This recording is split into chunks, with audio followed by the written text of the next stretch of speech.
around Manhattan. You're bouncing you're bouncing around Brooklyn. You know this. You did this major battle at Oasis skating rink.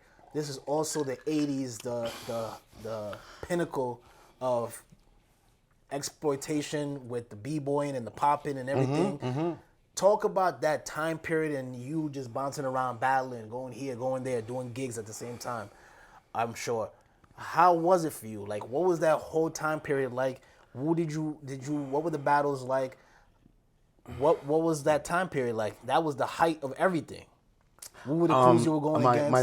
my brain was doing 150 Okay. on a 100-mile type of track. Yeah. Okay? I was absorbing almost everything around me. You know, I'm out in the world. My mom trusts me to hang out with Ringo, and of course, I hung out with Ringo, but I made more friends. And you make more friends. Yeah. And you go, you see different things in the world, and you have to make decisions that are going to be for the best for your future. Yeah. But it was hard. It was hard. That Peer time- pressure. that Peer time pressure. period? Yeah, for me it was peer pressure. Think about it. I'm a church-going kid. Now I'm in the streets going to clubs and I'm dancing. What's in clubs? Drinking, smoking, whatever. You know what I'm saying? That peer pressure was on, man, to try to keep myself straight. You know what I mean? And Sammy was always in my corner, always kind of tugging on my ear. Ringo, tugging on my ear. Yo, kiddo, you know. I had an opportunity when Ringo and I really connected and we were on fire doing things. Ringo started becoming a breakdancer. Right? I don't know if you ever seen Ringo on the floor, but Yeah, I seen you the know, footage. you know what I'm saying? And I love this name, so I think I might have heard it somewhere. I didn't know it was a crew until Ralph told me about it, but it was called Brother to Brother. I believe their colors were burgundy and black, but I didn't hear much about them, so I kind of I didn't know it was a crew. I just thought it was a name or a terminology. Yeah. So I started using the name Brother to Brother. So me and Ringo were Brother to Brothers. We connected with Furious Rockers. So our colors went Furious Rockers, Brother to Brother, baby blue and black. And we danced at Roxy's. We was on stage in Roxy's. At that time, Ringo had the opportunity to travel more. So these guys went to Italy with Fable, and Furious was, Nathan's commercials and all that. I couldn't do that. My mother would not allow me to go that far out like that, break out for a week or two. I got school. No, it's just not going to happen. It's not going to happen. Wow. So So Ringo got to travel, I didn't. So it was that's a why lot you'll see going a lot of Furious. But the guys know who I am.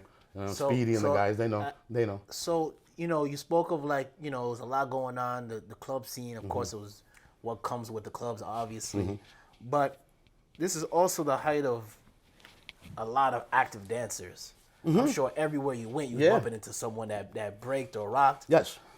What were the ciphers like? What were the battles Ah, wow. It was interesting because, when you're at your hype, at your highest, and you're hyped up and you go places. I used to go to Sweet 16s, even invited or uninvited, okay? I go invited or I went to a uninvited. couple of Sweet 16s, uninvited and invited too. Why? Because you might know somebody in there. You need one person to know in there, and you at the bar. You're good. Sweet 16s, man.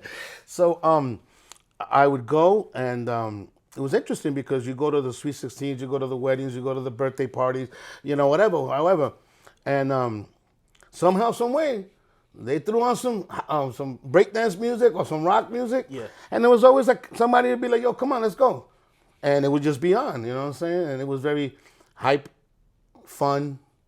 For me, it was like, wow, this is, looking back at it, wow, that was great times.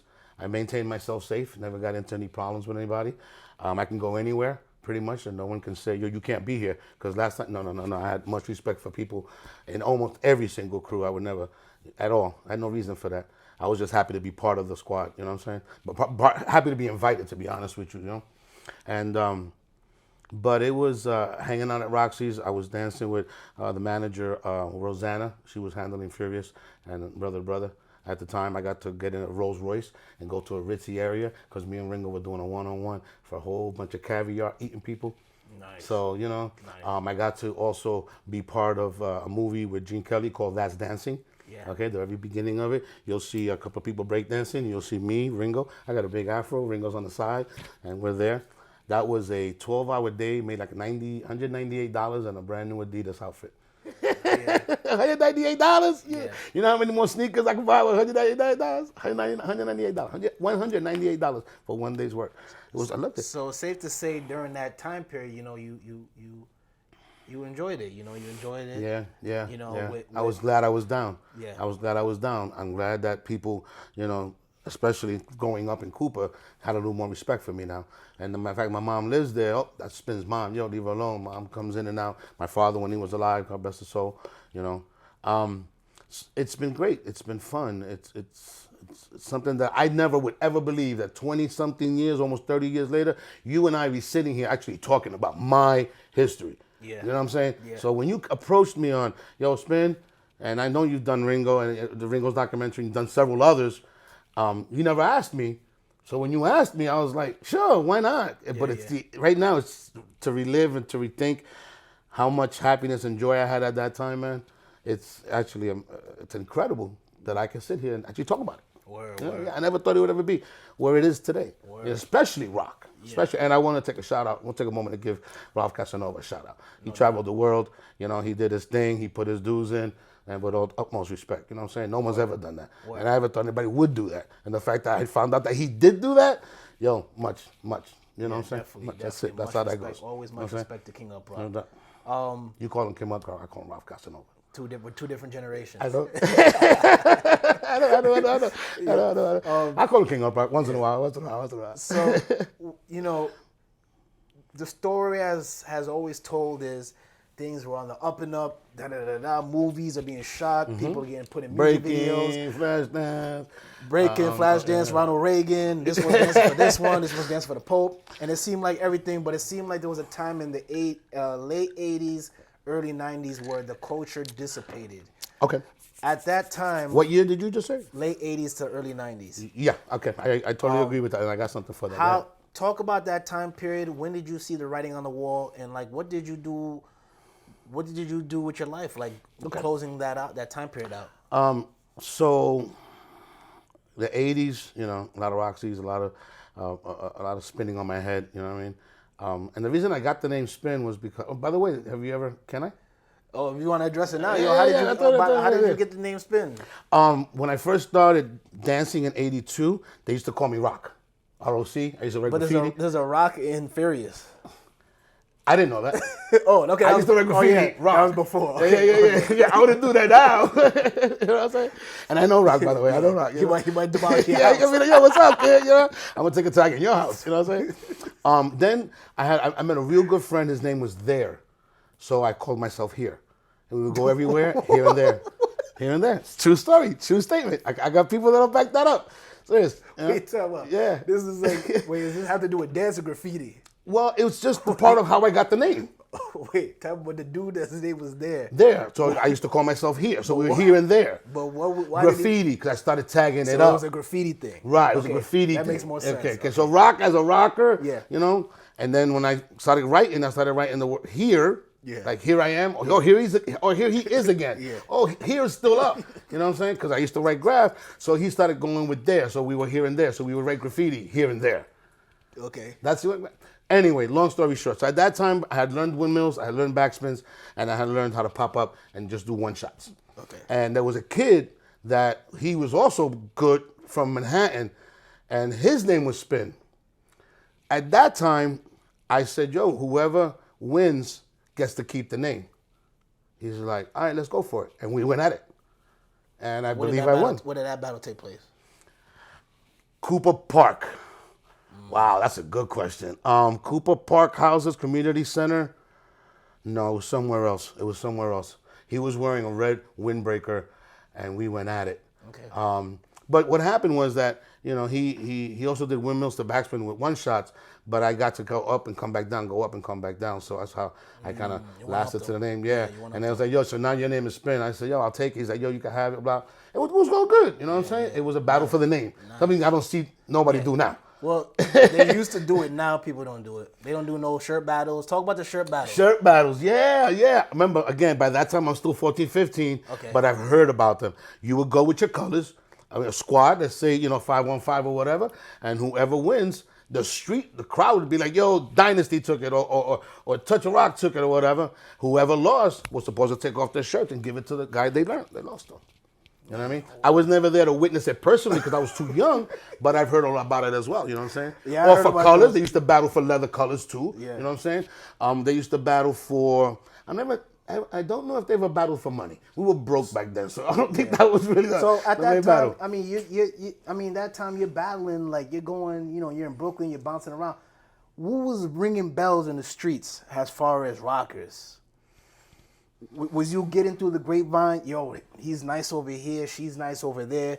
Ringo was my gateway to it all. But Yo, what I'm Ringo, what's saying is going on that with this? What's going on with that? Who's that? That's Vinny from who? Paradise? Yo, who's that?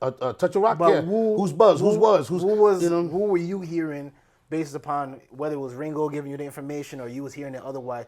Who were the crews and what were the names of individuals that were ringing bells at that time? Dynasty, obviously. Matter of fact, at that time, Break Easy was in junior high school with me. 126. I believe he's 1 year younger than me. While I was a senior, he was a junior. And he was Dynasty. And he also taught me, and we also collaborated a lot at that time together. We came from the same junior high school. Wow. Okay. So we got back. I got back with that boy. So- Good.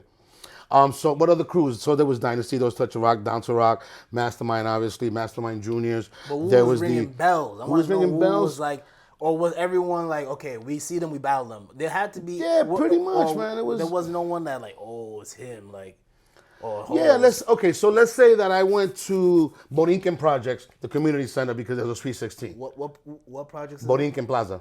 Okay. Borinquen Plaza, Brooklyn, Williamsburg. Okay. Right? When you go down Graham, or go down Humboldt. Remember, so we're talking to an international audience. Gotcha, You're talking I about got you. streets No and problem. avenues, No problem. But these are.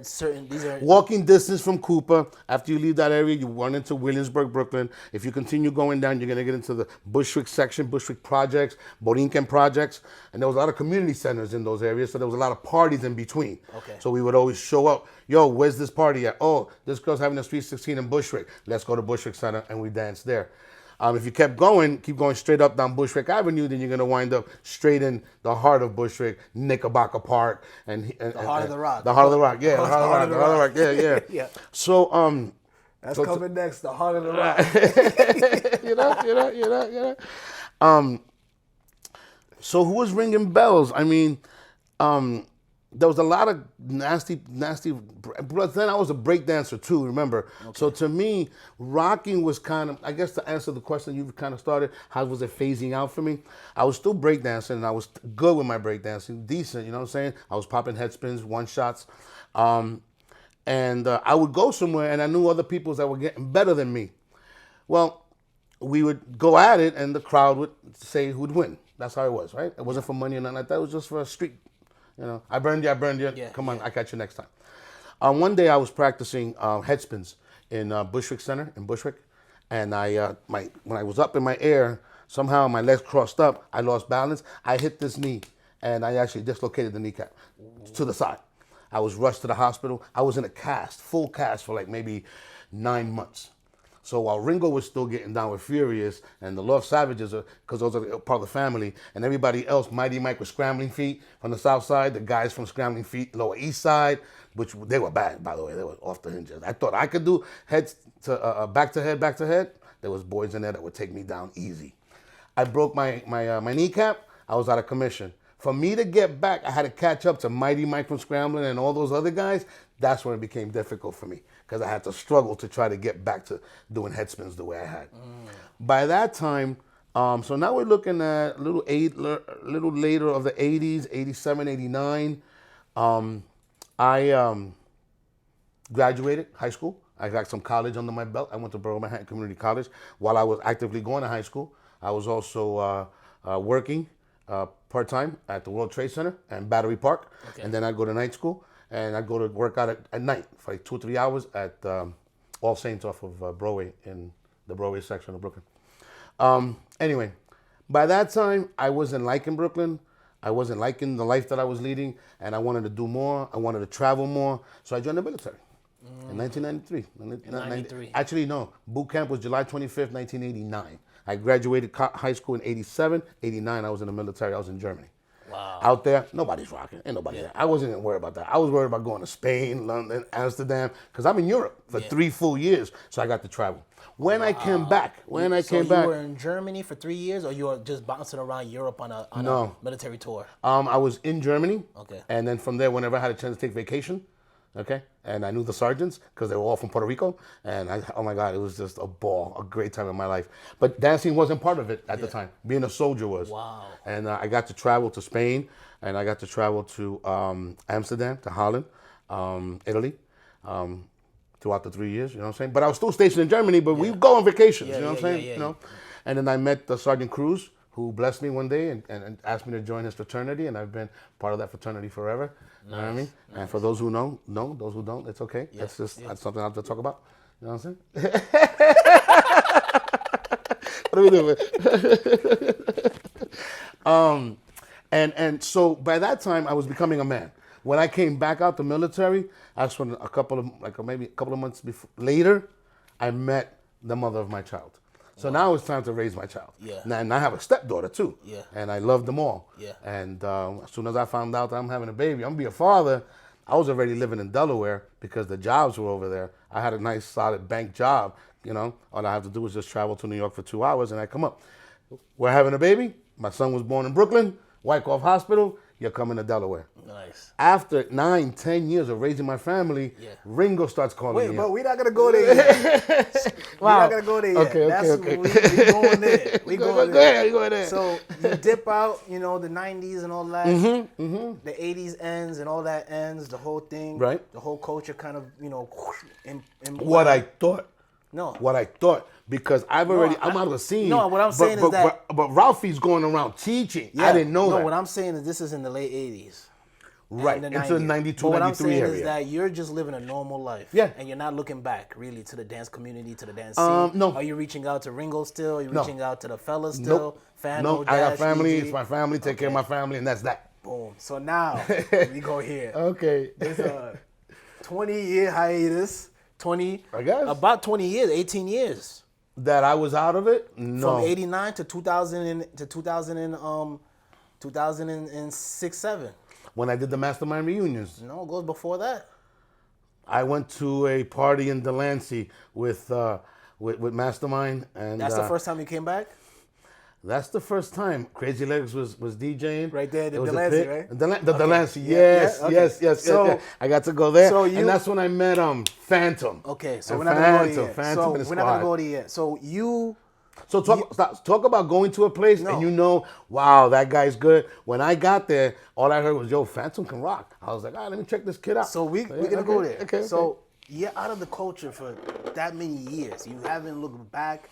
Correct. You're living a normal life. Yep. Every time I'm sure you see some shit on TV, if they're breaking, you just say to yourself, I used to do that shit. Or you tell your friends, you tell your kid. But that's the extent of it. Yeah.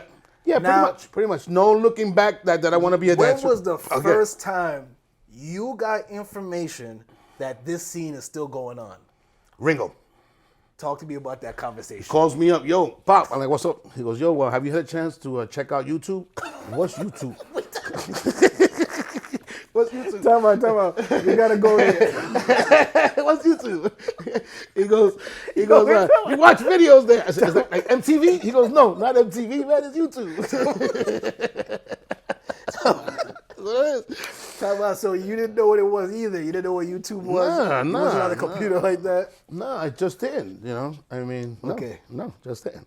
Okay, so you similar to him. His first exposure was YouTube. So you went on YouTube. How did it go from there? Yeah, pretty much. He's like, yo, put in, put rocking. Yeah. Put across the world rocking. You might remember Ralphie. So I started and I was like, yo, Ralphie has a lot of history here, a lot of stuff that's going on. Wow, you guys are still rocking, man? He goes, yeah, looks like Mighty Mike is trying to put something together. I was like, Mighty Mike? Yeah, Scrambling Feet, Little Mike. All right, give him my number, tell him to call me. Yo, Spin, what's up? What's going on, Mike? And prior to this conversation, when's the last time you spoke to them?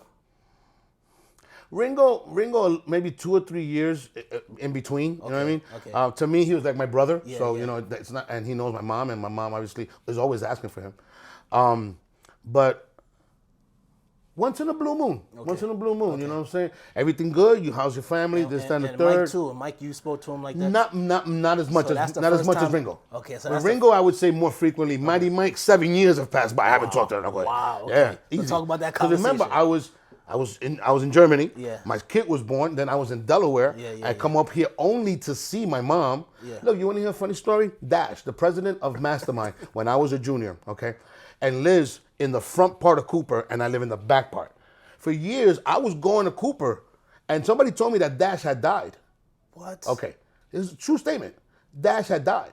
So I always thought, I was like, damn, the guy who taught me how to rock, the guy who taught me a lot of stuff of life, because Dash was one of my best, to me, my president. You know what I'm saying? For Mastermind. They told me he died.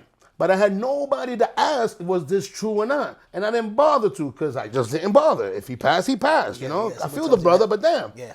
One day, with the time, I'm driving out of Cooper. I don't know where I was going. And I run into a guy named Chucky. Yo, Chuck, what's up? Yo, Spin, yo, what's going on? I said, yo, I heard what happened to Dash. How long has it been that he passed? He goes, passed? He's working in the box factory off of Broadway, man. Look, you want to call him up?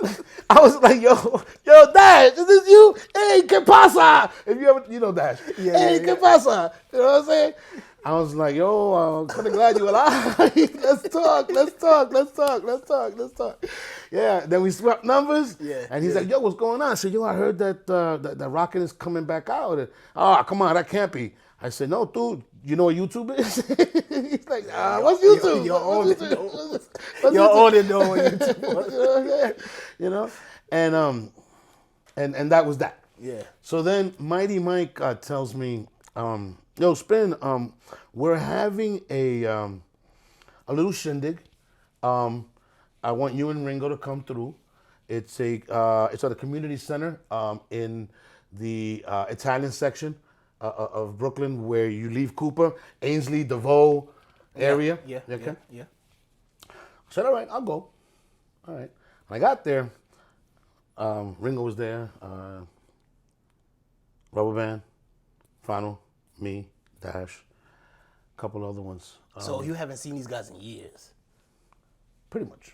Yeah, Wow. So talk about that, coming to that location and you seeing Ringo, you haven't seen him in X amount of years. You seeing Dash, you haven't seen him in X By amount of years. that time, I had already seen Ringo a couple of times. Okay. And by that time, I saw Michael Jackson. Manny and these ones. But Mighty Mike found a way to get in touch with the fellas, and he got us all together. So there. talk about, you're all there.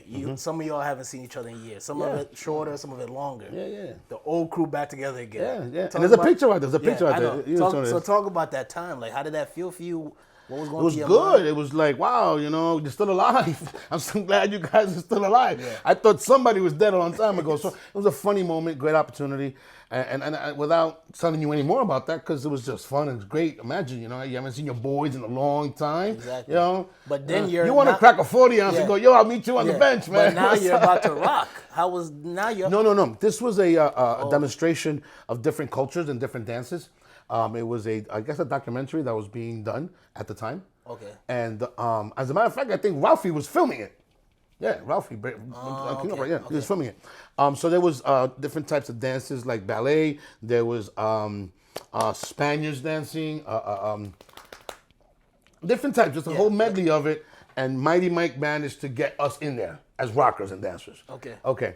So everybody's putting on a nice explanation of their dance and what this is all about. And we didn't have anything. So I was like, Mikey, you're going to grab the microphone and you're going to make a presentation of what this is all about? Nah, Spin, yo, who's going to do it? The guys were talking. All of a sudden, somehow somebody said, yo, Spin, you got a big mouth. Why don't you take over? I went, all right. Okay. What are you going to say? I don't know. I'm going to wing it. We get out. It's a nice squad, maybe 50, 60 people, I believe Ralphie was, matter of fact, Ralphie was taping that. I know he was. So we're all standing in a line.